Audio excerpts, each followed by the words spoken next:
Olá a todos, bem-vindos ao Watercraft. Vamos dar continuidade à rúbrica do vídeo anterior, à conversa desta vez com o Luís Filipe Almeida Palma, presidente da Junta de Freguesia de Laranjeira e Feijó e cabeça de lista para a Câmara Municipal de Almada, pela CDU. Para além da sua atividade política, que muitos já conhecem, vamos saber um pouco mais sobre a sua infância, a sua experiência como professor e outras coisas que nos revelam não apenas o autarca, mas principalmente o homem que poderemos vir a ter à frente dos destinos deste concelho.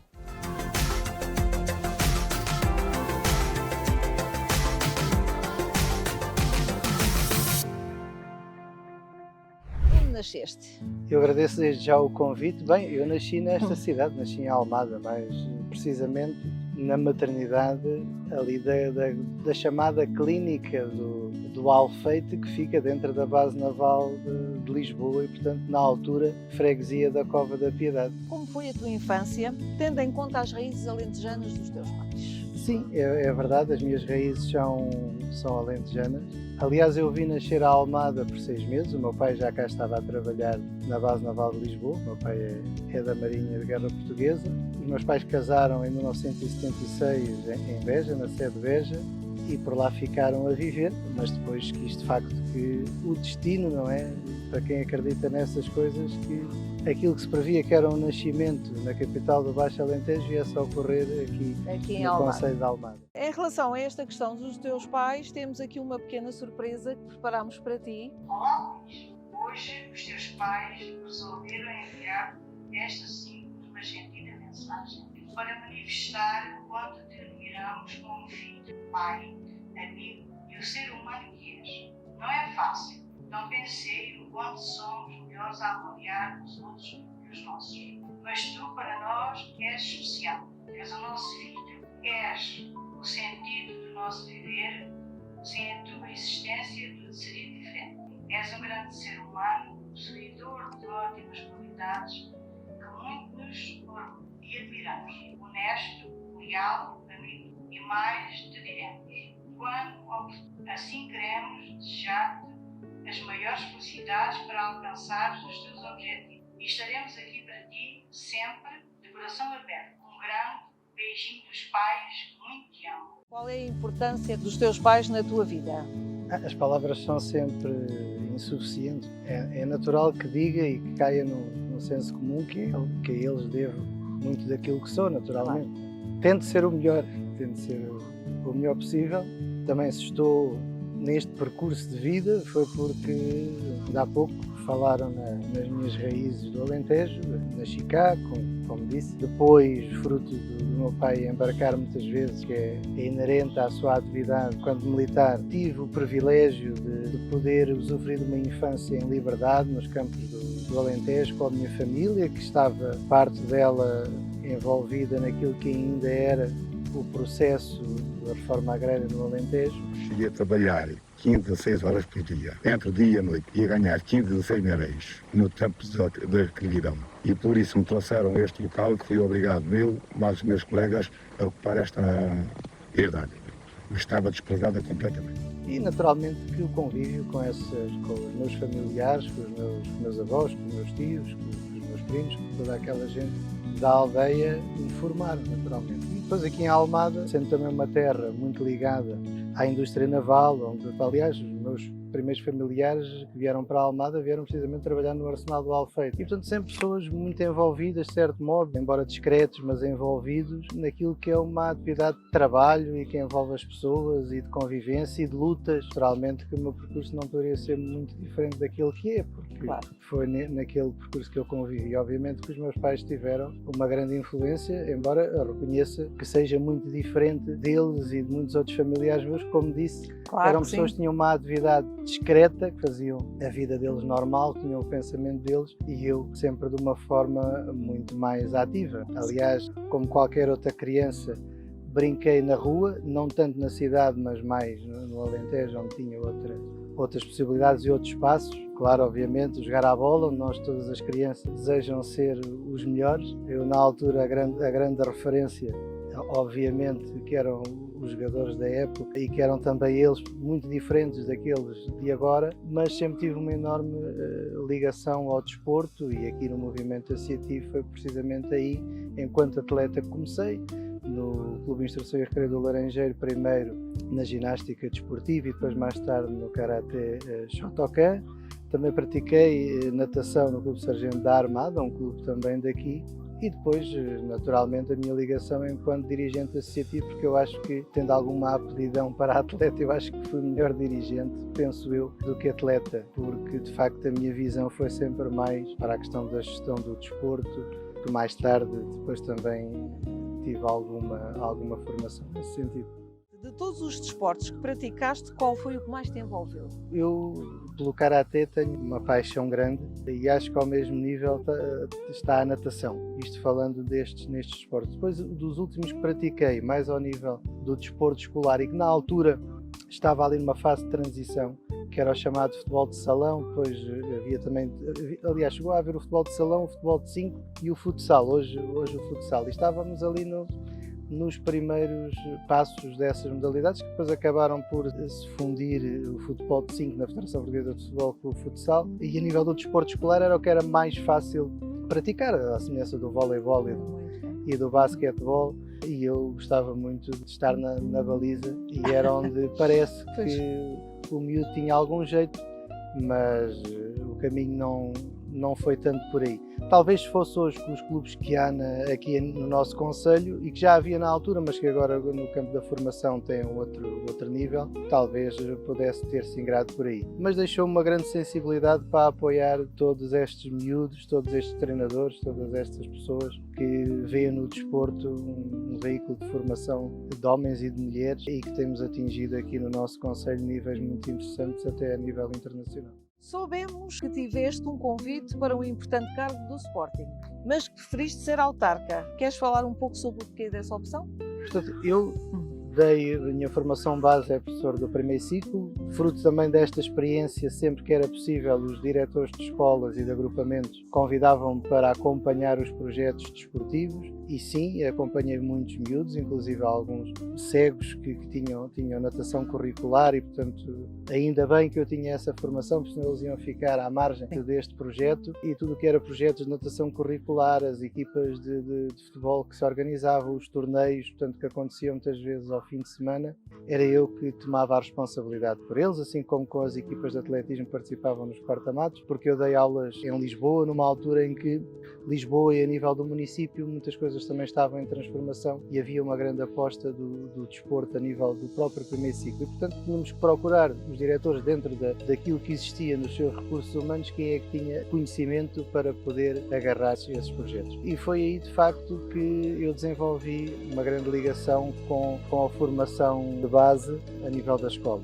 Depois, em 2013, isto só para perceberem, portanto, eu estava na minha carreira profissional muito descansado quando o meu partido, o Partido Comunista Português, como eu costumo dizer, me bateu à porta a desafiar para vir para um contexto, uma nova realidade da União de Freguesias, que foi uma lei imposta pelo governo PSD-CDS na altura, do governo de Passos Coelho, com a Troika, e portanto com muitas limitações, e as uniões de freguesias, contrariamente àquela que foi a vontade das populações dos seus autarcas, foi para a frente, e portanto aqui criou-se a União de Freguesias de Laranjeira e Feijó, para a qual me desafiaram para ser o cabeça de lista, e portanto vim a ganhar. E portanto fiz o primeiro mandato sem estar a fazer qualquer formação, plenamente dedicado, como estive sempre, mas no segundo mandato, portanto de 17 a 21, houve aqui algumas transformações. Aliás, diga-se que eu em 2017, um pouco por desafio de algumas pessoas, inscrevi-me e entrei na licenciatura em Direito, mas fruto da alteração que houve aqui política, eu tive que ficar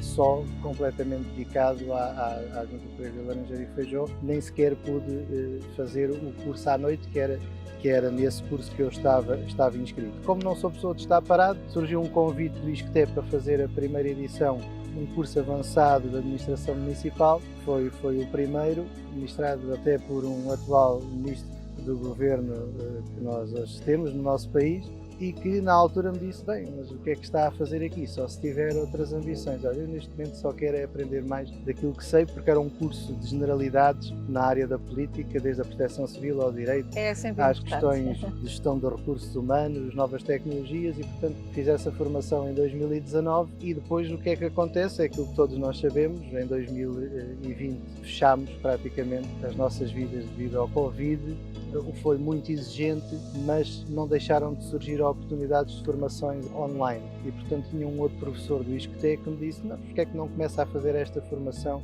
em gestão e marketing do desporto? Acho que tem perfil para isso, vou fazer uma entrevista e assim foi. Portanto, começámos em 2021 o curso, que depois acabou já com aulas presenciais, ainda bem, e foi precisamente aí que alguém me identificou e que me disse, eu acho que preenche o perfil que nós precisamos para desenvolver aqui esta ligação entre a formação dos nossos jovens futebolistas e também com a parte pedagógica da escola, que é aquela que às vezes foge um bocadinho. Mas na altura, quando me convidaram, naturalmente eu tive que recusar, porque quando me convidaram, naquela data, eu já tinha dito ao meu partido, ao PCP, que iria fazer o terceiro mandato e, portanto, não pude Já aceitar. havia um compromisso. Posso dizer com alguma mágoa, porque era um grande desafio, mas não queria desonrar a minha palavra com o partido e, portanto, e todos compreenderam. Aliás, tiveram a mesma expressão, já sabemos que podemos contar consigo em qualquer altura. Antes de formares e de abraçares a profissão de professor, foste aluno. Que tipo de aluno eras? Aplicado, sociável, reservado? Segundo dizem, e eu tenho alguma memória, obviamente nós nessas idades já temos bastante memória, aqui no Alfeite, escola que hoje já não existe, cerrou este ano, a professora dizia que eu era uma criança muito sossegada. Claro que depois com o tempo fui-me desinibindo também. Aliás, há uma particularidade, eu quando o meu pai embarcava, por vezes, como já disse, ia para o Alentejo e tinha a sorte da minha tia ser a professora primária da aldeia. Olha que E maravilha. então eu tinha a possibilidade de ir para o Alentejo sem perder a matéria, porque ainda por cima a sogra da minha tia era a que possuía o único telefone na aldeia, portanto havia uma comunicação entre a professora e a minha tia para saber como é que as coisas estavam a correr. Correu sempre bem, nunca fui um aluno excepcional. Eu acho que também não fui excepcional porque também há aquela fase em que nós temos pouca maturidade e só comecei a dedicar-me mais aos estudos, eu acho que aí a partir dos 19, 20 anos é que me comecei a aplicar mais e depois a nível na universidade e até nestes cursos mais recentes sou mais aplicado e tenho notas muito mais altas do que aquelas que tinha na altura. Também se calhar não era uma questão de não querer, porque era assim, mas adoro ler, adoro estudar, adoro conhecer, mas tudo tem um tempo e eu acho que Claro que tem. valorizo muito o brincar e se calhar ainda bem que eu brinquei muito naquela altura, estudando menos, se calhar prejudicando-me um pouco, é verdade, mas acho que o caminho fez de qualquer das maneiras e bem, sem qualquer prejuízo. E como professor? Qual foi a tua experiência como professor? A minha experiência como professor foi ótima. Claro, quando começamos nem tudo é perfeito e quando deixei também continuava tudo também a não ser perfeito. Trabalhei em diferentes zonas de Lisboa, foi onde dei mais aulas. Trago imensas recordações. Acho que aprendi mais do que ensinei, mas guardo muitas recordações. Aliás, tive alguma dificuldade quando ganhei as eleições, os primeiros tempos para me adaptar para uma realidade enquanto autarca, onde tudo era diferente. Não era uma junta, foi uma união de juntas e, portanto, as vontades das pessoas, o não querer aquela união forçada e, portanto, houve algumas dificuldades. Mas na escola havia uma boa relação. Eu dei aulas até ao dia da tomada de posse e recordo-me que estiveram pais e alunos à espera que eu saísse para se despedir. Portanto, o que quer dizer, ainda hoje mantemos relação. Se tenho alguma pena ter deixado o ensino, tenho, porque as coisas hoje estão muito diferentes. Há quem diga que ainda bem que eu tive esta oportunidade, porque as coisas hoje estão muito difíceis, mas eu continuo a acreditar com grande convicção que a educação é fundamental, é um dos grandes pilares e, portanto, todos nós temos que ser valorizados os que estão na escola, os professores, os auxiliares, os educadores, os alunos, os pais, tem que haver uma harmonia entre todos, temos que continuar a acreditar, porque sem a educação não vamos lá. Sem dúvida. Portanto, posso dizer é que é a melhor das experiências que tive, guardo muitas recordações, uma grande relação também com todos os meus colegas, onde eu sempre marquei muito aquilo que são as minhas convicções, não deixei de desenvolver atividade, mesmo quando não tinha a minha situação profissional estável e garantida, sempre desempenhei as minhas tarefas de delegado sindical, com lutas muito importantes na altura e onde mobilizámos muita gente e, portanto, a escola também é isto. Antes de teres sido eleito como presidente, já tinhas feito parte do executivo da Junta, certo? Como foi essa experiência?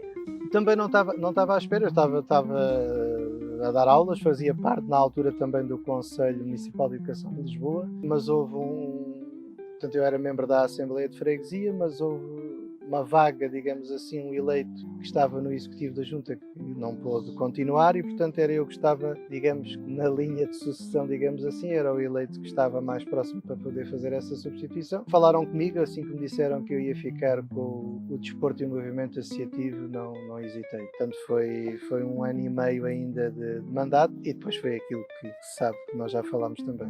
Como presidente, foste eleito por 3 mandatos consecutivos. Sendo que a autarquia de Almada tem sido dominada pelo Partido Socialista, como interpretas o facto de te teres mantido na Junta por 12 anos? Eu, quando aconteceu em 2017 nós termos perdido a Câmara, não fiz uma grande reflexão logo, mas em 2021 tive que a fazer. Tive que a fazer porque alguém me questionou no dia seguinte às eleições, então, mas isto está em contraciclo, todos perderam e você continua. Eu disse, bem, não sou eu que continuo, o continuo é o projeto da CDU, é um projeto coletivo. Claro que temos que fazer alguma reflexão, quando depois também nesses dias saíram algumas notícias em que os próprios jornais assumiram que o Partido Socialista não tinha conseguido derrotar o presidente da Junta de Laranjeira e Feijó. Falta dizer que não depende só de mim, há um trabalho coletivo e, portanto, esse trabalho também foi feito e nós não trabalhamos sozinhos. Mas admito com toda a humildade que a minha maneira de ser e de estar, a forma como eu estou na autarquia, como falo com as pessoas, o facto de ser daqui, não agradando a todos, pelos vistos, ainda agrada bastante para poder continuar à frente desta autarquia. Pensamos nós que faz a diferença e que leva as pessoas a continuar a acreditar em nós. Momentos difíceis no teu percurso como autarca e momentos gratificantes? O momento mais difícil foi o Covid. Nós costumamos dizer que é nos momentos difíceis que nós sabemos quem é que está connosco. Há uma pessoa que eu gosto muito e também está ligada ao desporto e foi uma das minhas referências. O professor Carlos Queiroz disse uma vez, muito aborrecido, depois de uma derrota humilhante com o Brasil, que disse, eu agora é que vou saber quem é que vai comigo para a guerra. E de facto o Covid não foi uma guerra, mas foi quando nós percebemos que houve um conjunto de pessoas que deviam estar e não estiveram e que desapareceram. E, portanto, isso também serviu para nós fazermos alguma purga daquilo que é preciso nas nossas vidas, ao longo da nossa vida, precisamos de fazer, seja em que dimensão for.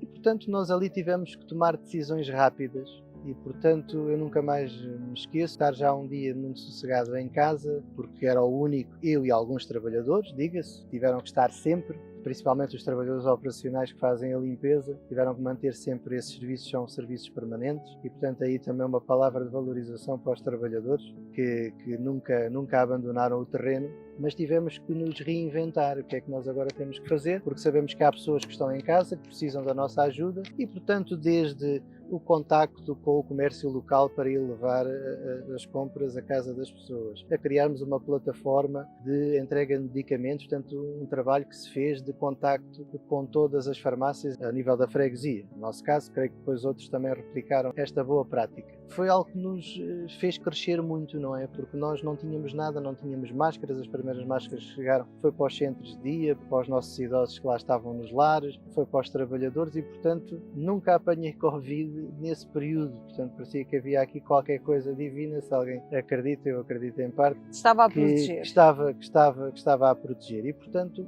fez-nos também ver que, se nós em momentos difíceis somos capazes de tudo isto, então, quando tudo isto passar, vamos ser extraordinários. Claro que não foi assim, mas a história também já nos disse que noutros tempos também não foi assim. Melhores tempos virão. Estamos a atravessar um período conturbado e difícil, quando as pessoas deviam agora perceber quem é que esteve do lado deles. Não foram estes agora que eles estão a querer valorizar ou a quem estão a entregar de uma forma gratuita e avulsa o voto, porque nós sabemos bem o que é que eles querem. Portanto, não houve essa reflexão que eu acho que devia ter havido, essa aprendizagem. O Covid foi há pouco tempo, não foi há tanto tempo assim. E, portanto, nós não devemos perder esta memória de quem esteve connosco. Aliás, as eleições autárquicas de 2021 penalizaram autarcas que não eram merecedores dessa penalização, porque foram eles que estiveram lá com eles. Eu acho que também nos mantemos aqui porque estivemos ao lado das populações, mas não tivemos o resultado expressivo que merecíamos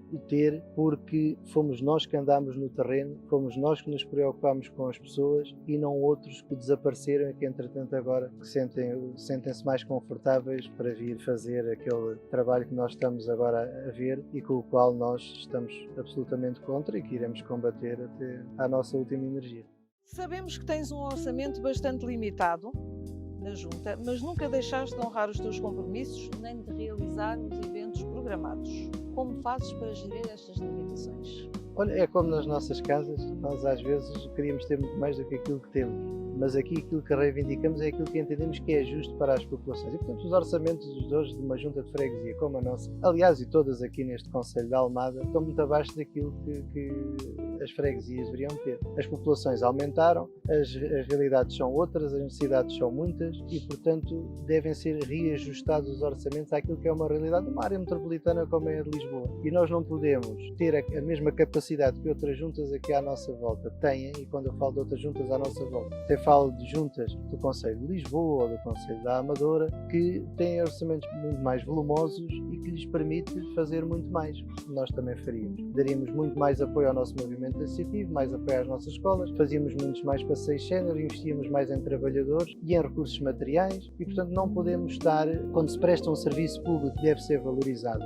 Não podemos ter, digamos que um município que não olha para a realidade que nós temos, não é? De carências sociais e não valoriza isso no orçamento. Portanto, há outras freguesias que têm um orçamento superior e não têm as necessidades que nós temos, ou que, por exemplo, tem a Caparica Trafaria.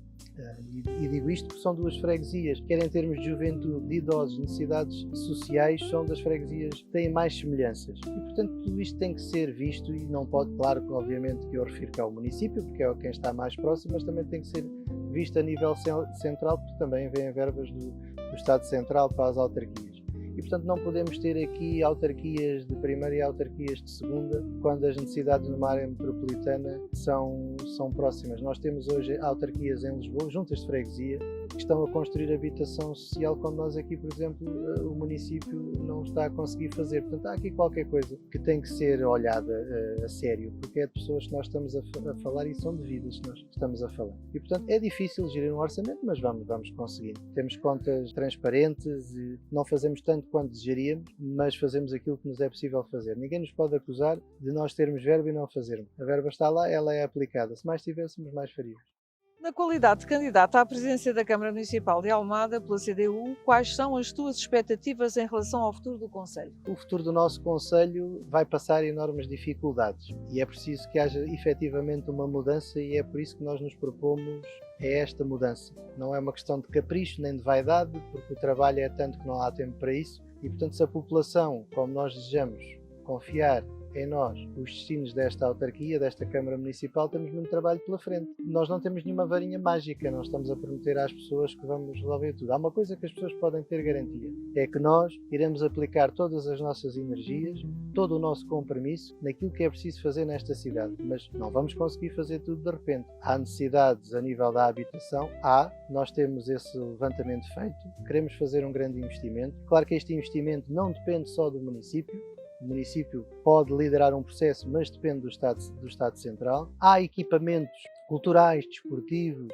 escolas que têm que ser reabilitadas, há centros de saúde que hoje, fruto da descentralização de competências, têm que ser também intervencionados, portanto os seus profissionais, os seus utentes precisam de melhores condições. O nosso movimento associativo, o nosso comércio local tem que fazer parte desta enorme rede de parceiros, que é uma grande frente de trabalho que nós temos e é uma Almada de todos mesmo, onde há diferenças culturais, sociais e económicas, mas que elas sempre conviveram e vão continuar a conviver com tolerância e respeito. Sais com a sensação de dever cumprido ou ficou alguma coisa por fazer? Há coisas que ficam por fazer, naturalmente, estaria a mentir quem nos está a ouvir e a ver tivesse tudo feito. Não está. Não está porque também não tivemos condições para as realizar. Ainda há pouco disse, precisávamos de mais verba para reabilitar mais equipamentos desportivos, precisávamos de mais verba para contratar pessoal, precisávamos de alguém que estivesse também ao nosso lado e olhasse para as autarquias, e refiro-me à Câmara em concreto, em que vamos construir em conjunto, porque é o trabalho que fica, não é meu, não é teu, é das pessoas, e portanto acho que ficaram coisas por fazer, balneários para reabilitar, estaleiros por construir, de raiz, era uma das nossas ambições. Sim, claro, queríamos essa qualificação ao nível dos trabalhadores, mais pessoal que desse a resposta ao atendimento e a outras áreas sociais que é importante acompanharmos. Há algumas coisas que ficam por realizar. Agora, se calhar 99,9% está feito, portanto também temos que valorizar no quadro das dificuldades que nos foram criadas a partir de 2017, quando tínhamos iniciado um processo, 4 anos, em que tudo foi possível realizar. Mas posso dizer que nós chegámos ao primeiro ano deste mandato último e no primeiro ano tínhamos praticamente tudo aquilo que nos propusemos fazer na freguesia, aquilo que estava no nosso programa estava praticamente realizado. Aquilo que era da nossa competência estava realizado. Claro que gostava de ter inaugurado o Centro de Saúde do Feijó, que foi uma grande luta dos autarcas e das populações, que foi aprovado em plenário na Assembleia da República. Recolheram-se várias assinaturas, possibilitaram que o Centro de Saúde fosse votado na Assembleia da República e fosse aprovado. Hoje está lá o seu projeto, ainda não começou a construção. Quem sabe se o tal destino, não faz com que possa ser eu a inaugurar aquele Centro de Saúde noutra condição. Esperemos que sim. Qual a tua relação com os teus funcionários e colaboradores? É uma relação normal.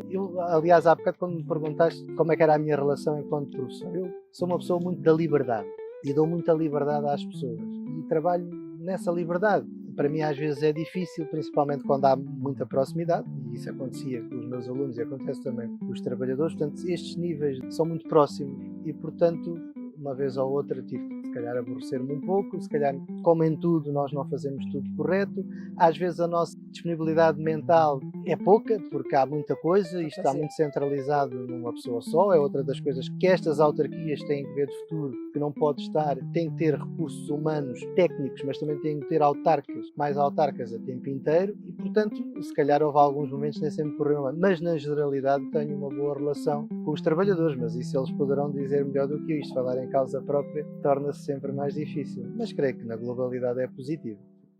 Sabemos que constituíste a tua própria família. Como é que a tua mulher e filha veem a possibilidade de seres eleito Presidente da Câmara, tendo em conta o tempo que terás de dedicar aos teus afazeres como eleito? Olha, a minha mulher e a minha filha são as pessoas mais prejudicadas ao longo destes anos. Se tivemos ali um início de vida com mais alguma disponibilidade de tempo, digamos assim, a partir de 2013, estamos a falar já de há 12 anos, é muito complicado gerir tudo isto. Para já, volto a referir o mesmo, a nossa disponibilidade mental ao final do dia já não é a mesma e quem está connosco é quem sofre mais. Tentamos fazer das tripas coração, como diz o provérbio popular e que eu gosto muito, mas é difícil, obviamente. Agora, a minha relação com elas, tal como disse há pouco também, em relação aos meus pais, tento ser o melhor, mas nem sempre, quando queremos ser os melhores, conseguimos. E, portanto, naturalmente que reconheço de uma forma humilde que gostaria de ter muito mais tempo, mas elas, de certo modo, também sempre concordaram com esta minha atividade. E agora, quando surgiu este convite, eu coloquei a questão. Embora fosse algo que já se previa já em parte, se desenhasse. mas coloquei a questão, independentemente disso, disseram-me que sim. E cá Então estamos. estás bem com a desvante. Só lhes peço desculpa por aquilo que Pelo tempo lhes que não podes retirei estar com elas, não para é? dar aos outros, mas espero que Pois. depois, um dia mais tarde, possam reconhecer que aquilo que eu dei aos outros também foi importante, Compensatório. tendo em conta a nossa conjuntura social e política. Que às vezes as pessoas não pensam bem nisto e acham que vivemos em democracia, está tudo garantido, somos um país livre, somos se defendermos. E não está. Somos se E não defendermos. Antes de terminarmos, queria-te perguntar se tens mais alguma coisa a dizer. Tenho sempre, olha, tenho que agradecer sempre à minha mulher e à minha filha toda a paciência que têm tido, as minhas ausências, eu sei que não é fácil, mas só posso agradecer a elas todo o apoio, porque senão era impossível eu ter estrutura mental para enfrentar um conjunto de dificuldades. Depois, naturalmente, agradecer também aos meus pais que me possibilitaram uma vida confortável e posso dizer que fui e sou, continuo a ser, sou muito feliz, mas também se isso hoje em dia acontece, tem a ver com tudo aquilo que também Está está para trás e que se consolidou lá atrás e as oportunidades que me deram. Depois, também à minha sogra, pela boa relação que temos e o apoio que dá, às vezes até em questões mesmo de trabalho e pelas ajudas que me dão, e a todos os amigos que sei que tenho, não sendo muitos, e digo que não são muitos porque para serem amigos têm que ser bons, e portanto é natural que ou queremos quantidade ou queremos qualidade. E portanto vamos apostar mais na qualidade. É como um bom vinho, portanto os amigos são assim, portanto também têm sido naturalmente um grande suporte. Muitos colegas meus que não estando hoje diariamente comigo, mas que continuamos a contactar, e todos aqueles que ajudaram naturalmente a ser aquilo que nós somos. Mas quero deixar sobretudo uma palavra aos almadenses. É a oportunidade também de perceberem um pouco a pessoa que está por trás do autarca, que é uma pessoa tão igual a vocês. Já disse isto em muitas sessões públicas e é verdade, é um sentimento muito verdadeiro, senão também não o dizia. É aquela pessoa que tem os seus problemas como vocês todos têm, tem as mesmas preocupações, que espera chegar ao final do mês com aquilo que é básico, que esteja garantido, que vai à rua com os cães, que vai levar a mulher ao local de trabalho, que vai buscar a filha à escola, que faz compras, que gosta de falar convosco no supermercado, e o que gosta mais de ouvir são os elogios, mas também as críticas, porque as críticas é que nos fazem crescer, porque se está bem feito, passemos à frente, temos é que resolver o que ainda não está feito. E portanto, com tudo isto, quero-vos dizer que mantenha total disponibilidade, moro no mesmo sítio há praticamente 20 anos, e é por lá que quero continuar a estar, não há aqui qualquer alteração, assim foi. Aliás, tenho algum suporte para dizer isto, porque há 12 anos, quando vim para a Junta de Freguesia, perguntaram-me se eu ia alterar a minha vida e eu disse que não. E portanto, provei que não, continuo a morar no mesmo sítio, continuo a ter os mesmos percursos, as mesmas rotinas, a fazer as mesmas coisas. Gostava de ter um pouco mais de tempo, se calhar não vou ter próxima fase, pelo menos inicial, para estar aqui neste local que eu adoro, praticar desporto e a conviver com esta obra magnífica que os meus camaradas em mandatos anteriores sonharam e construíram. E portanto eu também irei continuar a sonhar e a construir para bem da Almada e dos almadenses. Muito obrigado por estarem desse lado e por apoiarem este projeto. Ao nosso convidado, desejamos todo um sucesso nesta nova etapa da sua vida. Se gostaram do vídeo, não se esqueçam de subscrever o canal e de deixar o vosso like. Isso ajuda imenso o nosso trabalho e permite-nos trazer ainda mais conteúdos incríveis para vocês.